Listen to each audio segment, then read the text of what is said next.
Hello guys. So, mag-storya ta karon og siyempre issue gyapon sa mga issue sa palibot sa pili ato ang nasod no mga bag-ong panghitabo, mga developments, di ba? Hopefully nakakuha mo insights ako. So, ang una na ko'y pangutano na mao ni dakong pangutana guys. Ya, gamahay na ba ang tanan? Na? Ambot lang kaya ako mura gamahay na gyud ko ba. So, ang bagong issue karon guys, ang gipalabas ni Marlica nga mga dokumento about kang BBM na involved siya sa paggamit o droga atong 2012 no. So ako ipakita ninyo ang mga dokumento nga gipalabas ni Maharlika gikan sa PDEA. Okay guys. So una, ito yun, authority to operate. So may nakabutang din ha. So bypass, surveillance, no? Tapos casing, so search warrant. So ang test by, wala siya naka-indicate, no?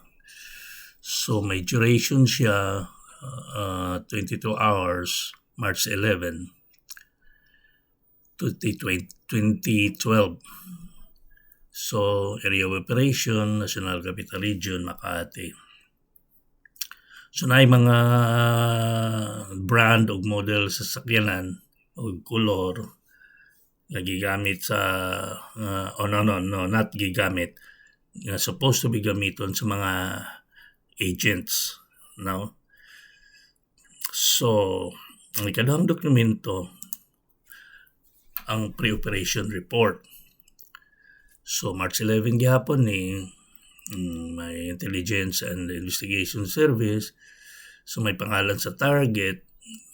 Giblock ni Maharlika ang pangalan diri sa artista. Actually, si Tiray ni. Daga naman, di naman ni malimod ni. Kinsa bagoy, wakailan ni Tiray.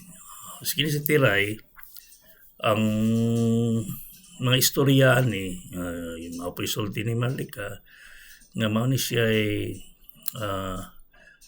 uyab ni Martin Romualdez. Martin Araneta. Si Martin Araneta mao na siya murag igsuon ni Lisa Araneta nga asawa ni Marcos.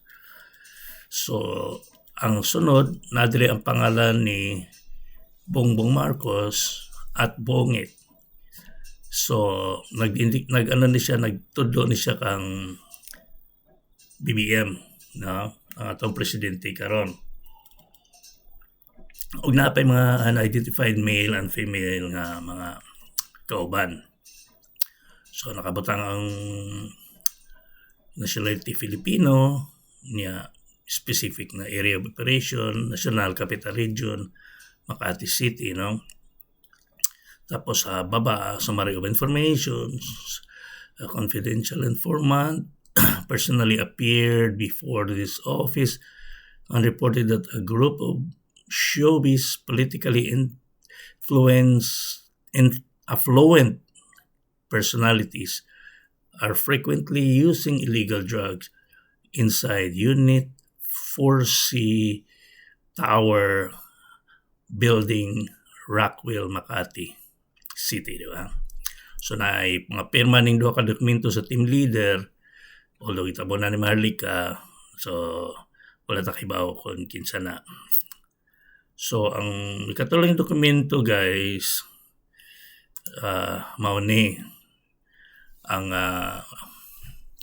memorandum. Actually, this is dated day before. Actually, dapat ito ang una yun nga dokumento, no? This is reference to reported nefarious activities of katong artista, no? Of Unit 46C Rizal Street Tower Building, Rockwell, Barangay Poblacion, Makati City, and Bongbong Marcos at Bungit with unknown address. But pasabot, si Bongbong wala gapuyo dito. Ang gapuyo dito kining artista nga si Tiray, no? Ang ingon ang confidential informant na appeared before this office and reported the bad name of showbiz and political personalities together with some unidentified male and female companions who were allegedly frequently seen inhaling white powdery substance suspected to be illegal drugs inside the above cited condominium unit. Ang gisite niya is ang address na Tiray, di ba, sa Rizal Tower Building sa Rockwell. So, nangayo siya recommendation for approval sa attached nga duha ka document, no, para ilahang i-operate ang lugar, no. So request approval for paragraph 3. So nagapirma same investigation agent for example tanaw pare-pareho ang pirma, di ba? So ang kadali lang guys, so imong tan-awon ang Rockwell nga lugar nga ilahang gisulti nga dito nagpuyo si Tiray, dito sila nag-session, di ba, basing sa document kung imong tan-awon kay nakabutang man dito, no, ang location, may address, di ba? So ang imo mahinumduman na ay labas nga video gyapon atong rally sa Maisog in may gisulti si tatay. So akong ipakita na kadali. Okay. Dali guys. Okay, mao ni. Nakitaan ako ng evidence ng PDEA. Doon sa listahan, doon yung pangalan mo. Ikaw pumapasok kayo ng alanganin. Mr. President, baka susunod ka sa dinaanan ng tatay mo. Okay, so ingon si PRRD nga atong mayor pa siya. So that time na 2012, murag nag-collaborate ang ebidensya o ang isulti ni Digong kabahin kayang Marcos, di ba? Pero kana nga operation guy, wala na siya madayon kay sumapa ni Maharlika gibabagan ni dating executive secretary, retail president Ochoa.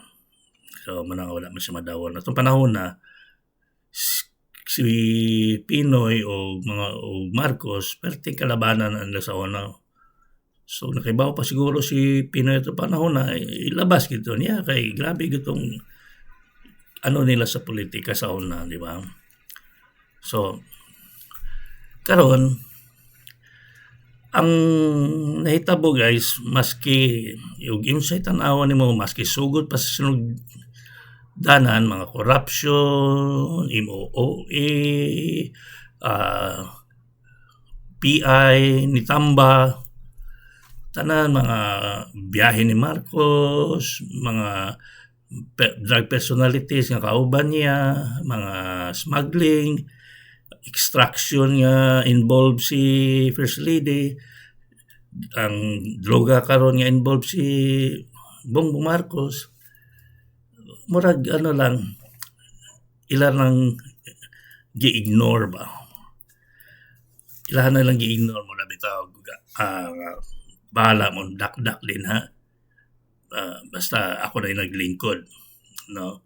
So murag lang strategy actually, murag bitaw ka ng wait and see. Kay ug imong tan-aw no guys, murag kung sa chessboard pa si Marcos, si Quinnia, niya mga alipores nga mga kabinete niya na mga rock o horse o bishop niya iya mga pawns mao na iya mga congressman, mga alipores niya, di ba? Sa other side, ug imong tan-awon, so si Digong, si Sara, onya ang iyang pamilya o ang iyang mga close na political figures sad nga naa sa iyang likod. Ang iyang matawag dato nga pawn din ha. Mo na mga tao kay ang support ni Digong ng mga Duterte organic na sila guys. So kung imong tanawon kini mga tao niya, ug imong pwede ni siyang mo magnify ang isa kunyari kung imong ang usa ka po pwede siya mo magnify ng 1,000 anak na depende sa mamahimong action, di ba, later on. So ang phone nila is mga sa Congress o sa Senate nga ilahang mga tauhan ang dito po sa pikas ang katauhan, di ba? So ani mo gani ang akong tanaw daghan mo ingon nga ang mando kung unahan ni Sara, di ba? So kung unahan ni Sara, murag ingon nga basig ma-trigger ang mga tao. Okay, hasta karon daghan na kayo mga panghitabo, murag wala may action bias, murag kanang wala lang mga tao, wala lang po sila pakialam, di ba? Sa kamong tan-aw po, dili man tingali buhaton ni Sara nga siya ang muuna ug alsa kay siya may vice president, murag muhug mga conflict of interest, di ba? Nga ikaw vice president, imong buhaton na tungod kay gusto ka mo puli, di ba? So ang karon murag bitaw wad-an kag hope kay duha man guys, it's either ang military nga mo'y muuna, which is gubot, either way gubot man guys, o ang mga katawhan nga mo alsa sila nga gubot gihapon, di ba? There's no other way. Kay karon guys, wait and see ano man. Mingon man ang mga Marcos nga naman ang Amerika sa moa. In a way, murag eksakto pod kay ngano man ang interes Amerikano karon kung maligwak si Marcos, unsa na laman iyang interes, id ka dungag pag id ka diri way bayad, di ba? So posible ang ilang gisulti nga makapan gid sila sa US. Pero ang ako mga tan-aw na para nako ang US dili man sila dapat manghilabot sa internal affairs sa kanasod, pero siyempre kinsa mo ilaron na ang mga CIA na mo mulihok na posible, no? Anyway, ang mahitabo gyud di ako nagtan-aw nga ang ilahang pangunahon nga naaman ang US sa mo ang likod, posible po muna nga ako kitanaw nga kung maabot kita sa point nga abot kung kanusaha nga ang tao maingon na gyud siya nga di na gini pwede, wag kita padulngan nga peaceful tingali kay siyempre sila BBM ug ang iyang mga kabinete ug ang sa mga tao niya karon di man sila masugot mawala sa mga posisyon, di ba? Takog ng kwarta. Susubo man kaayo, pero sa akong tan-aw, kung magikan sa mga tao, maay dakong rason ang military nga maingon nga akong suportahan mga tao. Pero ang pangutana, sa may mag-una.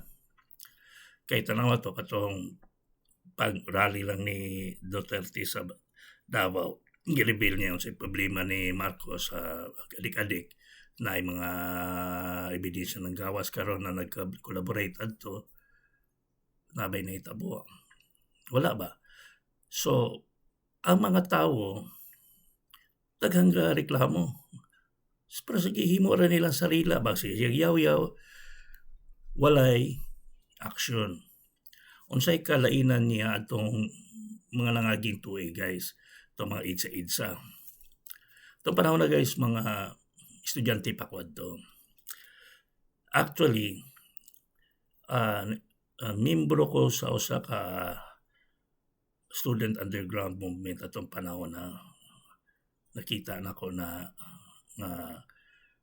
kinsa may mag-una pirma pero sa pag mga mass actions, kanang mga rallies, di ba?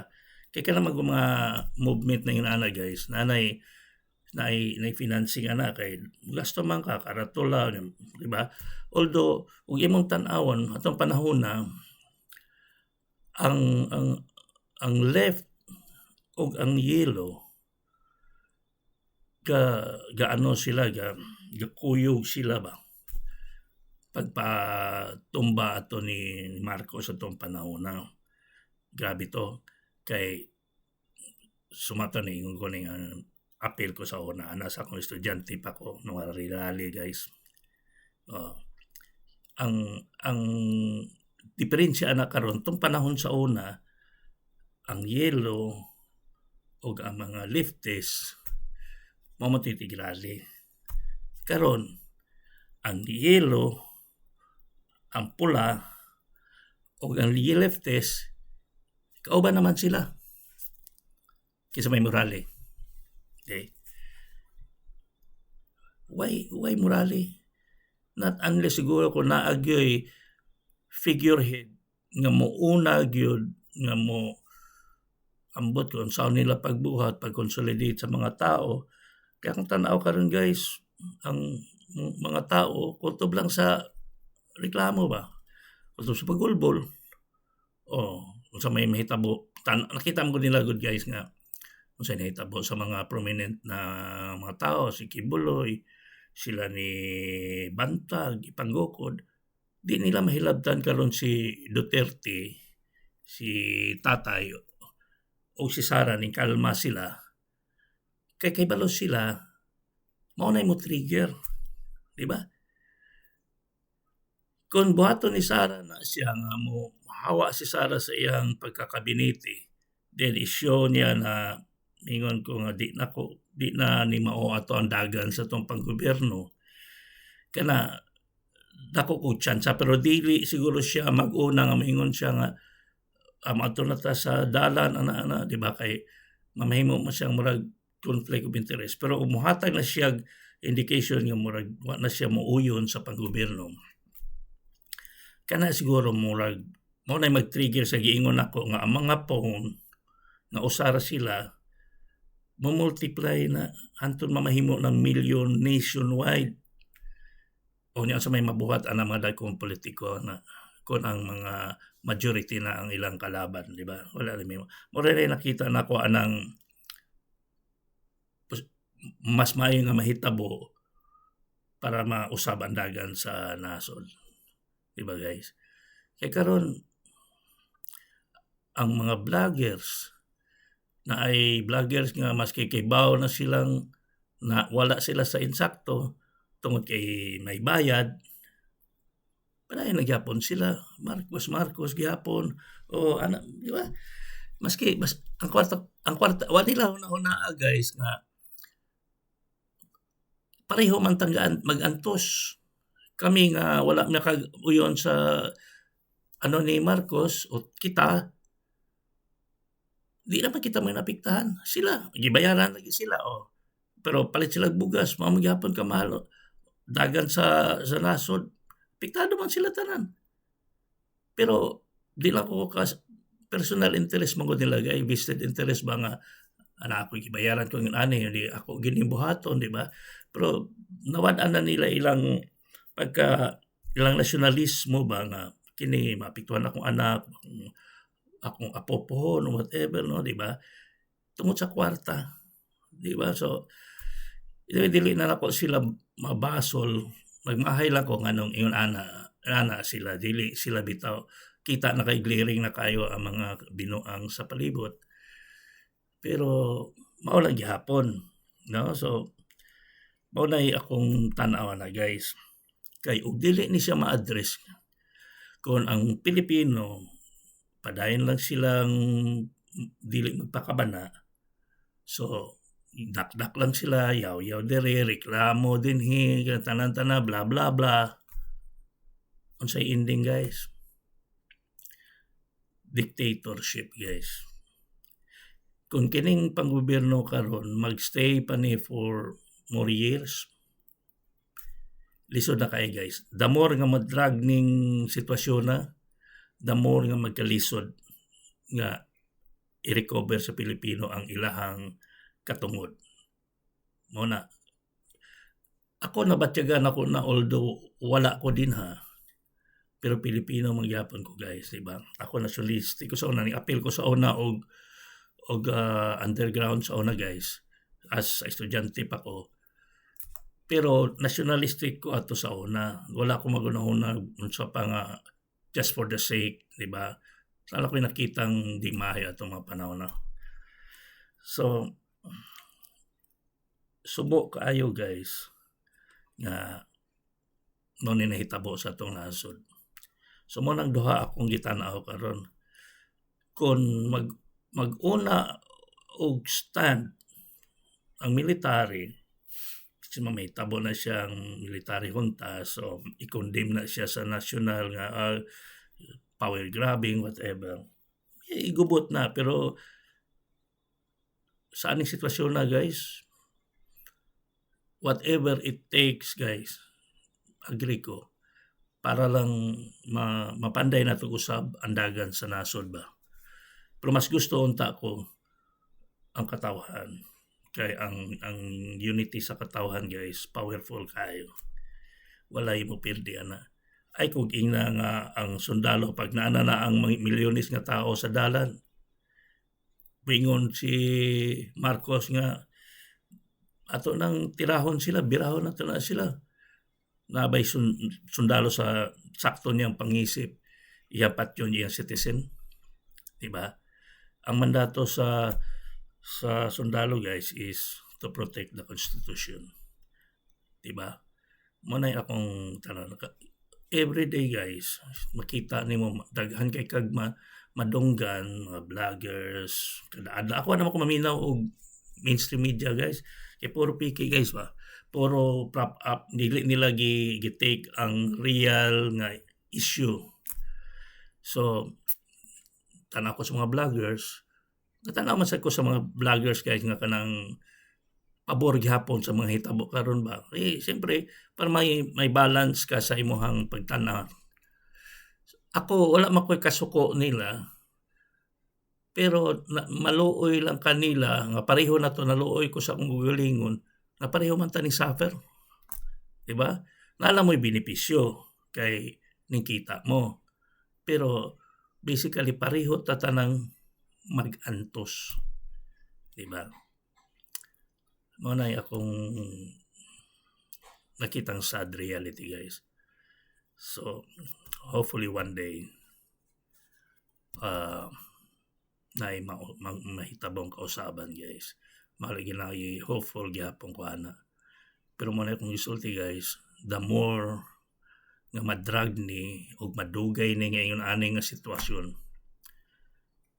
padong kita sa dictatorship. Although na ta diha dapita, no, mas strengthen ang power nila, guys, unya lisod na makarecover ang Pilipino. Mao na. So makita ni mo sila maharlika, masige ingon si Marlika nga now na. O igo laman ta kami igo lang ko moingon ana kay wala man ko din ha, di ba? Pero ug naa ko din ha guys, ug na ay mag-una lang, magsimula or what unsa nga mga epektibo nga mass actions sa mga katawhan, ako na mo attend you ko ano. Kay it's fight for the future guys. Dili lang para nato ako tiguang naman to guys. Ato anis at mga apo nimo, apo ninyo, mga anak ninyo, mga pagumangkon ninyo. Kay mo suffer gid guys. Mao gyud.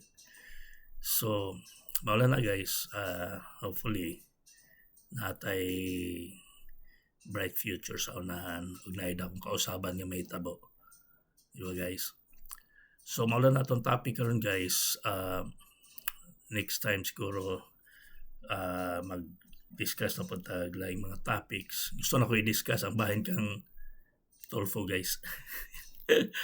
Pero sa sunod na lang para medyo natay eksaktong panahon ba. Pero tanawan ninyo unsay mga nganong daghan lang nagreklamo bahin kang Rabi Tulfo ni Senator Tulfo guys. Ako po mo take anang topic later on kay nasa experience ang laban. Okay, sige ko tanawan na niya sa una. Pero anyway, ito na tagad panahon po say. Okay guys, salamat sa pagtanaw. Kung namatay opposing views, free man ta. So, free lang ka. You comment. Ang say masulti ni mo, di ba? May ka. Kinahanglan na to respetohon tanan ang opinion, di ba? Di man ta pareho dagan sa utok, di ba? Kanay ako, maura ni ako nakita nga opinion. No, kung mag-agree ka man o dili, fine, di ba? Di ka kadungog na ko ang maingon ko ni mga tawgon ta kag unsa nga pangalan, no? Dili. Imuha ng opinion eh. Di ba? Wala ko dire para mo convince nimo. Pero kung sa tan-aw nimo nga insakto ko nga tan-aw nimo nga bitaw no. Salamat ko. Pero maingon ka nga sayop na siya, gapataka na siya istorya. Makak na siya. Adi imo na opinion, di ba guys? Napay maingon nga bayad man na siya. Di ba ako kinalang bayad guys? Sa tinulan din ako kinalang bayad ba? Kini ako ang ginisya kanang naluoy ko sa unsay dagat sa tong nasod ron. Mga naluoy kay mga Pilipino guys ba. Luoy kay. So mo lang to guys, daghang salamat og kuan man diri guys, hapon man diri. So may hapon siguro diha maayong sa iso buntag. Okay. Bye-bye.